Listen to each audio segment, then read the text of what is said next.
నమస్కారం వార్తలకు స్వాగతం. ముందుగా ముఖ్యాంశాలు. 100% సాలిడ్ వేస్ట్ మేనేజ్మెంట్ ను సైంటిఫిక్ గా చేస్తాం. సీఎం చంద్రబాబు నాయుడు వెల్లడి.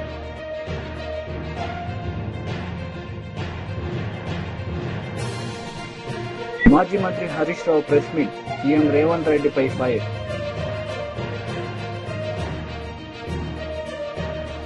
నూటికి 100% సాలిడ్ వేస్ట్ మేనేజ్మెంట్ ను సైంటిఫిక్ గా చేస్తామని సీఎం చంద్రబాబు నాయుడు అన్నారు. ఈ సందర్భంగా పలు అంశాలపై ఆయన ప్రసంగించారు. స్వచ్ఛ ఆంధ్రప్రదేశ్ టోపీలు పెట్టుకొని వచ్చారు. వారందరికీ కూడా మనస్ఫూర్తిగా పేరున అభినందిస్తున్నా, ధన్యవాదాలు తెలియజేస్తున్నా. ఇది ఒక చరిత్ర. ఈరోజు మైదుకూరులో 2024 ఎన్నికలైన తర్వాత స్వచ్ఛ ఆంధ్రప్రదేశ్ కార్యక్రమాన్ని ప్రారంభించాలంటే ఎక్కడైతే బాగుంటుందని ఆలోచించినప్పుడు మైదుకూరు అయితే బాగుంటుందని నేను కడప జిల్లాకు వచ్చాను, మైదుకూరుకు వచ్చాను.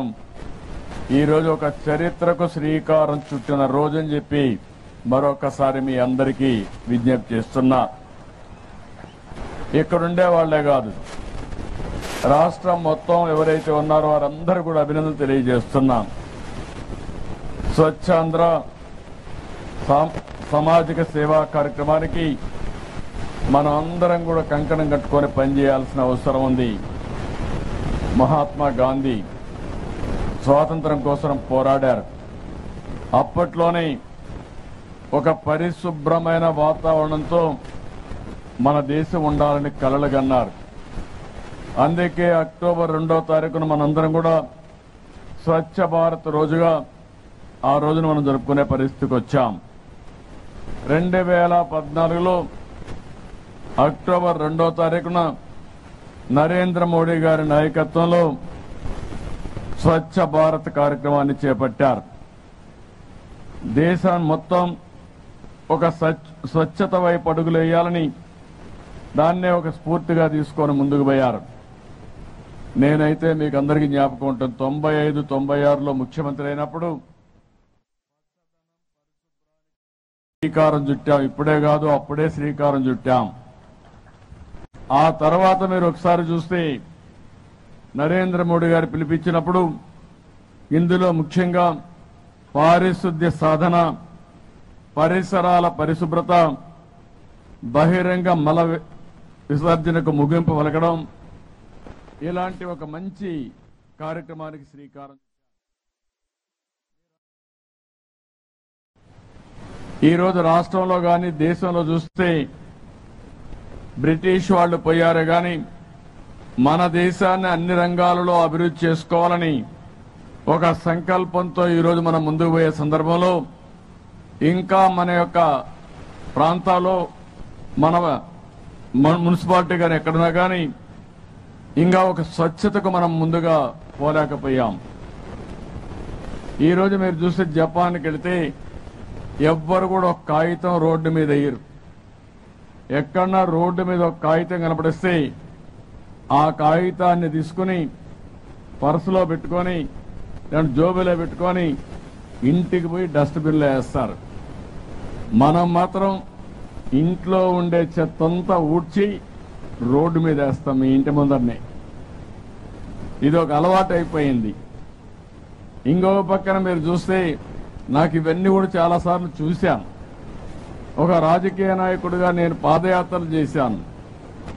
పాదయాత్ర చేసినప్పుడు నేను చూసినటువంటి సందర్భాలు మీరు చూస్తే నేను సుదీర్ఘ దీంట్లో చేశాను. అప్పట్లో పోయినప్పుడు నేను చూస్తే ఎంత భయంకరమైన వాతావరణం అంటే చాలా భయంకరంగా ఉండేది. ఏ ఊరికి మనం పోయినా ఆ ఊర్లో స్వాగతం ఇచ్చేది మరుగుదొడ్లు రోడ్డుపైన, లేకపోతే చెత్త చెదారం అంతా కుప్పలు కుప్పలుగా గుట్టలు గుట్టలుగా పడిపోయి ఉంటాయి. ఆ రోజు అనిపించింది నాకు, మన ఆడబిడ్డల విషయాలు నేను చూసేవాడిని. తెల్లవారుతో 6 గంటలకు మునిపే పల్లెటూరులో ఈ యొక్క లెట్రిన్కి వెళ్లాల్సి వచ్చే పరిస్థితి వచ్చేది. అంటే 6 గంటల తర్వాత మళ్లీ అందరూ వస్తారు, కనపడుస్తూ ఉంటారు. ఎక్కడ కూడా ప్రవేశం ఉండదనే ఉద్దేశంతో ముందే వచ్చి ఇది చేశాడు. సాయంత్రం వరకు మళ్లీ తిరిగి మరుగుదొడ్డికి పోవాలంటే వీలుగాని పరిస్థితి ఉండేది. ఇలాంటి సందర్భాలు చాలా చూశాను. అందుకే మీరు చూసినప్పుడు సమైక్య ఆంధ్రప్రదేశ్లో నేను ముఖ్యమంత్రిగా ఉండి ప్రతి ఒక్క ఆడబిడ్డకు మరుగుదొడ్డి కట్టివ్వాలని ఆత్మగౌరవం పేరుతో మీకు మరుగుదొడ్డు కట్టించిన పార్టీ తెలుగుదేశం పార్టీ అని చెప్పి కూడా నేను మీకు తెలియజేస్తున్నా. అయితే ఇప్పుడు కూడా కొంతమందికి అలవాటు మానేస్తున్నారు. మరుగుదొడ్డి కట్టిస్తే దాన్ని స్టోర్గా వాడి లేకపోతే మళ్లీ మామూలుకు వచ్చేస్తున్నారు. నీళ్లు లేవను ఏదో ఒక నెపం పెట్టి మళ్ళా ఇలాంటి సమస్యలు వస్తున్నాయి. ఇంకో పక్క నేను చూశాను, ఆ రోజుట్లోనే ఆడబిడ్డ వంట చేయాలంటే చాలా కష్టం ఉండేది. ఎక్కడో కర్ర తుమ్మంతా తీసుకొచ్చేవాళ్ళు. దాన్ని ఒకసారి వర్షం వస్తే బాగా తడిచిపోయేది. కట్టెల పొయ్యిలో పెట్టి అది రగిలిస్తే వంట చేయడం ఒక నరక యాతనుండేది. ఆ రోజే మా తల్లిని కూడా నేను చూశాను. అందుకే నేను చూసిన తర్వాత దీపం కార్యక్రమం పెట్టి ప్రతి ఒక్క ఆడబిడ్డకు వంట చేయడం ఇబ్బంది లేకుండా ఉచితంగా గ్యాస్ సిలిండర్లు ఇప్పించిన పార్టీ తెలుగుదేశం పార్టీ అని చెప్పి కూడా నేను మీకు తెలియజేస్తున్నా. ఇప్పుడు దీపం 2 కింద ఎన్డీఏ గవర్నమెంట్ లో ఉచితంగా 3 సిలిండర్లు ఇస్తున్నాం. రేట్లు పెరిగాయని కొంతమంది ఆడబిడ్డలు ఖర్చు కూడా పెట్టుకోలేకపోతే వంట మళ్లీ. మాజీ మంత్రి హరీష్ రావు మీడియా సమావేశం నిర్వహించారు. ఈ సందర్భంగా పలు అంశాలపై ఆయన మాట్లాడారు. పేదలకు సంక్షేమ పథకాలు ఎలా అందించాలనే దానికంటే పేదలకు సంక్షేమ పథకాలు అందకుండా ఎలా కోతలు పెట్టాలనే దాని మీదనే ప్రభుత్వం ఎక్కువ దృష్టి పెట్టినట్టు కనబడతా ఉంది. ముఖ్యంగా రేవంత్ రెడ్డి గారు ఎన్నికల ముందేమో అందరికీ పరమాన్నం పెడతా అని చెప్పిండు. కానీ పవర్లోకి రాగానే ప్రజలందరికీ పంగనామాలు పెట్టినట్టుంది రేవంత్ రెడ్డి తీరు. మీరు వారి 6 గ్యారంటీల్లో మొట్టమొదటి హామీ మహాలక్ష్మి అమలు కాలేదు. 6 గ్యారంటీల్లో చివరి హామీ చేయూత, వృద్ధులకు వితంతువులకు 4000 పెన్షన్, అది అమలు కాలేదు. పోనీ ఆ మధ్యలో ఉన్నటువంటి కొన్నైనా అమలు చేస్తాడేమో నిజాయితీగా అంటే దాని విషయంలో కూడా అన్ని కోతలే ఉన్నాయి. I will explain. అందులో రేషన్ కార్డుల విషయంలో కానీ, వ్యవసాయ కూలీల విషయంలో కానీ, రైతు బంధు విషయంలో కానీ, పేదలకు ఇల్లు అందించే విషయంలో కానీ అన్నీ కూడా కోతలే ఉన్నాయి. దేవుళ్ళ మీద ఒట్లు పెట్టి మోసం చేసింది చాలదన్నట్టు ఇప్పుడు 26 జనవరి అంటే ముఖ్యంగా రాజ్యాంగం అమల్లోకి వచ్చినటువంటి దినం. భారతదేశ ప్రజలందరూ కూడా రాజ్యాంగం అనేది దైవ సమానంగా చూస్తారు ఈ దేశ ప్రజలు. అలాంటి రాజ్యాంగ దినోత్సవం రోజు ప్రారంభించే పలు అభివృద్ధి కార్యక్రమాల్లో కూడా ప్రజలని మోసం చేయాలని చెప్పి ఈ ప్రభుత్వం ప్రయత్నం చేస్తూ ఉంది. ఇది చాలా దుర్మార్గం. దీని మీద కొన్ని విషయాలు ప్రభుత్వం దృష్టికి ఓ బహిరంగ లేఖ రూపంలో కూడా తేబోతా ఉన్నాం.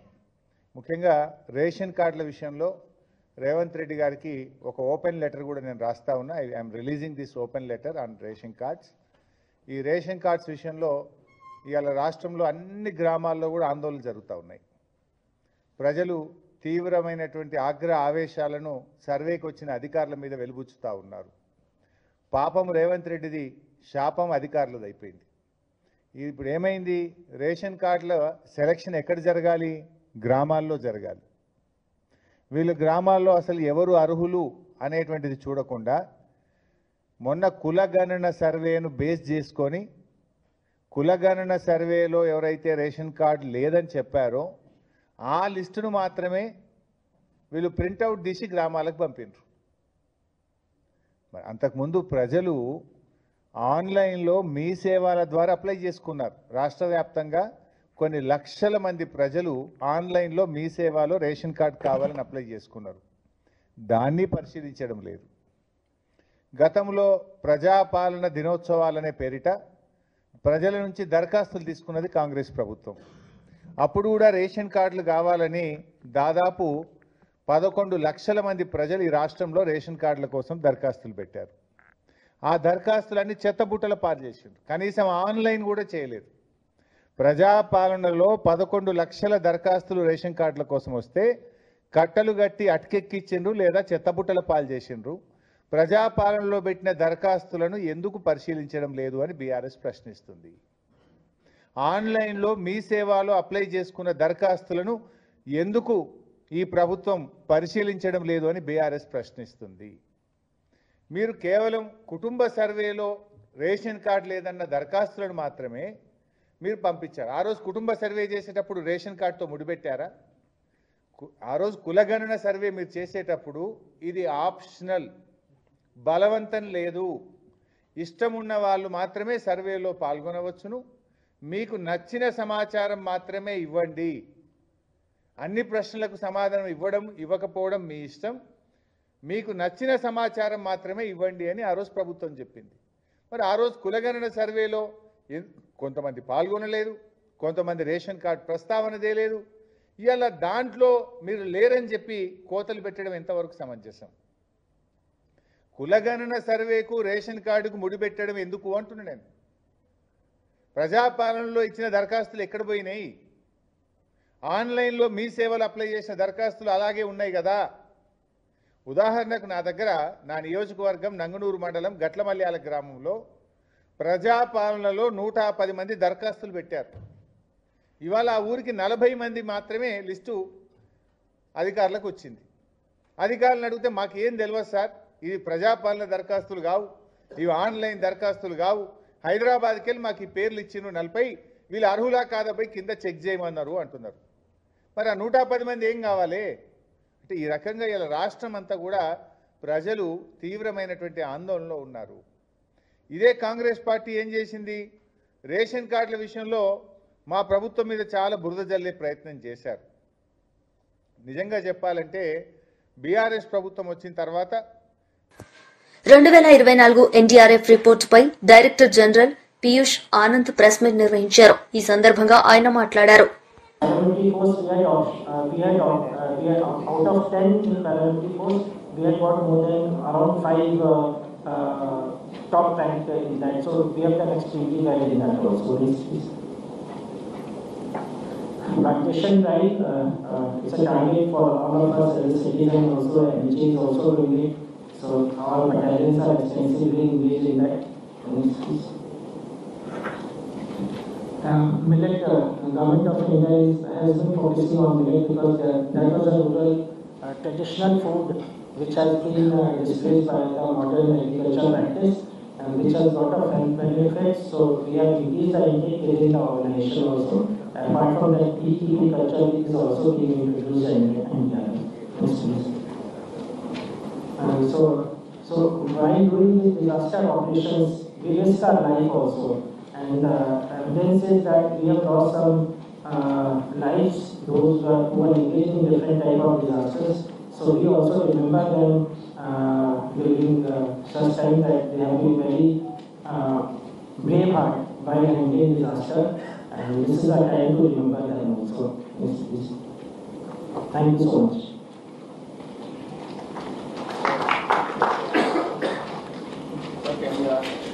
Thank you, sir. We will have questions at the last, please.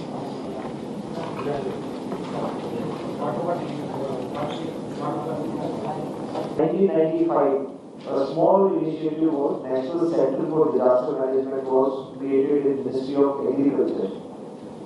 And but this remained a very small project-based kind of activity. It was in 2002 that government realized that disaster management, if it is to be done and the casualties have to be reduced, there has to be a better ministry to coordinate the response and other aspects of the disaster management, and the allocation of business rules were amended in 2002 to bring the disaster management subject from Ministry of Agriculture to Ministry of Home Affairs. And in 2003, when it came to in 2002 when the subject came to Ministry of Home Affairs, in 2003, instead of the center, government created a National Institute of Disaster Management in 2003.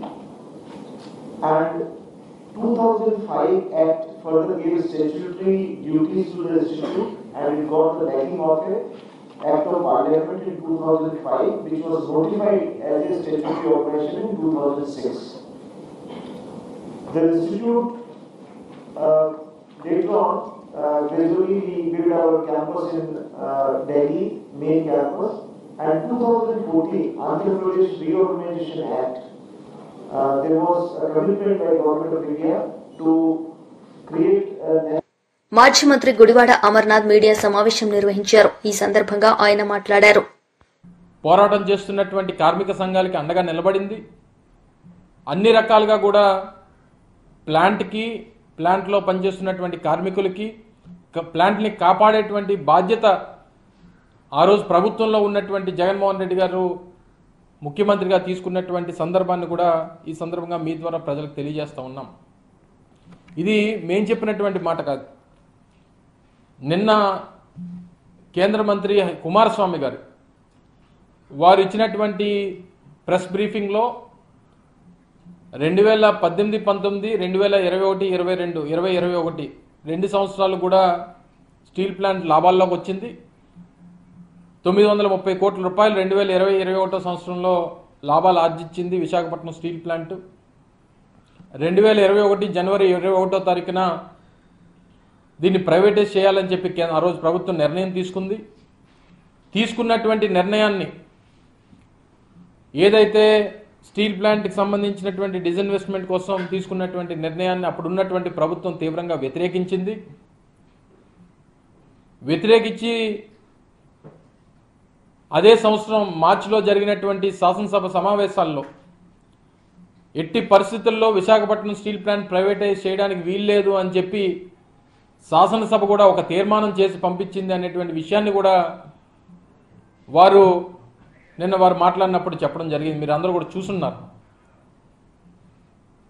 ఆ రోజు జరిగినటువంటి శాసనసభలో జరిగినటువంటి చర్చలో కూడా అప్పుడున్నటువంటి మా పరిశ్రమల శాఖ మంత్రి గౌతమ్ రెడ్డి గారు ఆ తీర్మానాన్ని ప్రవేశపెడితే ఆ తీర్మానాన్ని బలపరుస్తూ మాట్లాడినటువంటి అవకాశం కూడా ఆ రోజు శాసనసభలో నేనే దాన్ని బలపరుస్తూ మాట్లాడడం, దాని తర్వాత శాసనసభ దాన్ని ఆమోదించినటువంటి ఆ తీర్మానాన్ని కేంద్ర ప్రభుత్వానికి పంపించి ఇది రాష్ట్ర ప్రజల తాలూకా ఉద్దేశం, రాష్ట్ర శాసనసభ రాష్ట్ర ప్రజలు 5 కోట్ల మంది ప్రజల తాలూకా ఉద్దేశం ప్రైవేటైజ్ చేయడానికి వీల్లేదు అని చెప్పి ఏదైతే చెప్పిందో చెప్పినటువంటి దాని ప్రకారం ఆ రోజు నుంచి ఆ పూర్తి స్థాయి ఒత్తిడి మాకు ఆ రోజు ప్రభుత్వం నుంచి ఉంది అనేటువంటి విషయాన్ని కూడా నిన్న కుమారస్వామి గారు వారి మాటల్లో చెప్పినటువంటి విషయాన్ని మరొకసారి గుర్తు చేస్తా ఉన్నాం.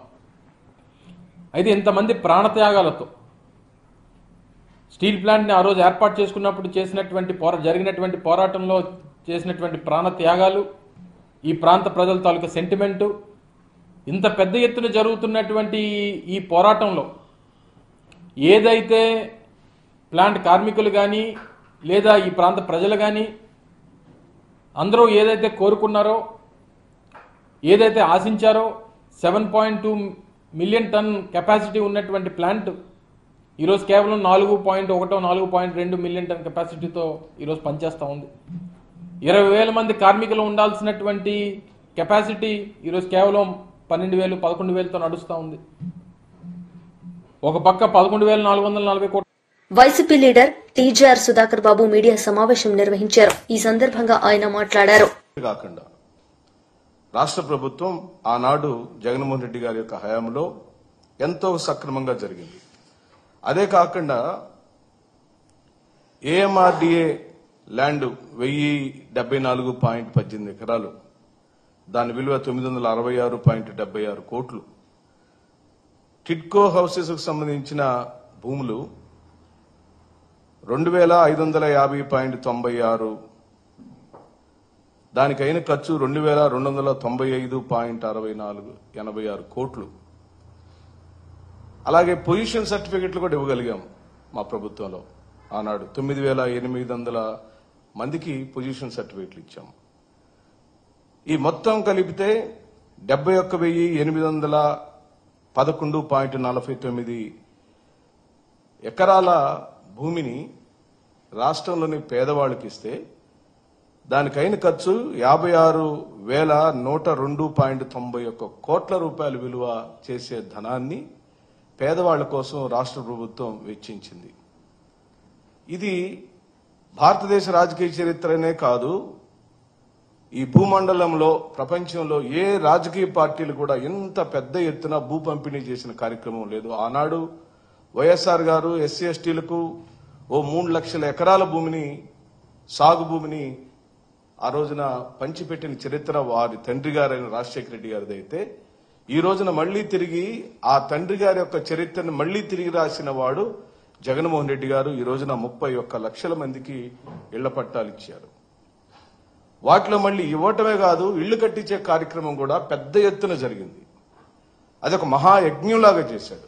ఎక్కడా కూడా జగన్మోహన్ రెడ్డి గారి యొక్క పరిపాలనలో సువర్ణాక్షరాలతో రాయగలిగిన అనేకమైన అంశాలలో, అది సచివాలయ వ్యవస్థ కావచ్చు, వాలంటరీ వ్యవస్థ కావచ్చు, పేదలందరూ అబ్బురపడి ఆయన్ని గుండెల్లో పెట్టుకున్న ఓ పెద్ద కార్యక్రమం అది ఇళ్ల పట్టాల పంపిణీ మరియు ఇళ్లు నిర్మించిన కార్యక్రమం.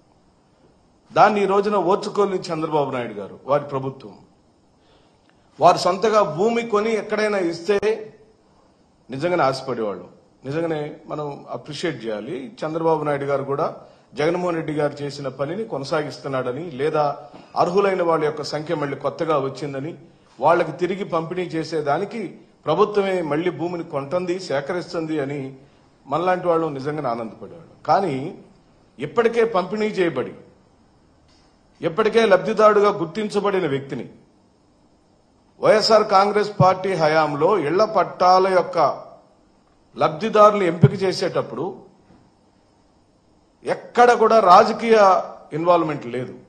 మీరు కావాలంటే మా పాత కేబినెట్ నిర్ణయాలు కానివ్వండి, జగన్మోహన్ రెడ్డి గారి యొక్క ప్రెస్ మీట్లు కానివ్వండి, హౌసింగ్ మినిస్టర్ గారి యొక్క గణాంకాలు చెప్పినప్పుడు కానీ ఎక్కడా కూడా రాష్ట్ర ప్రభుత్వం రాజకీయ కోణంలో ఇళ్ల పట్టాల పంపిణీ జరగలేదు. పూర్తిగా ఈ రాష్ట్రంలోని వార్తలు ముగించే ముందు ముఖ్యాంశాలు మరోసారి. 100% సాలిడ్ వేస్ట్ మేనేజ్మెంట్ ను సైంటిఫిక్ గా చేస్తాం, సీఎం చంద్రబాబు నాయుడు వెల్లడి.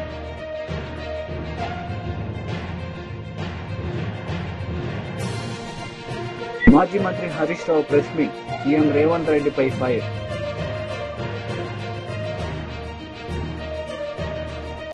ఈ వార్తలు ఇంతటితో సమాప్తం. తిరిగి ప్రసారమయ్యే వార్తల్లో మళ్లీ కలుద్దాం. అంతవరకు సెలవు. నమస్తే.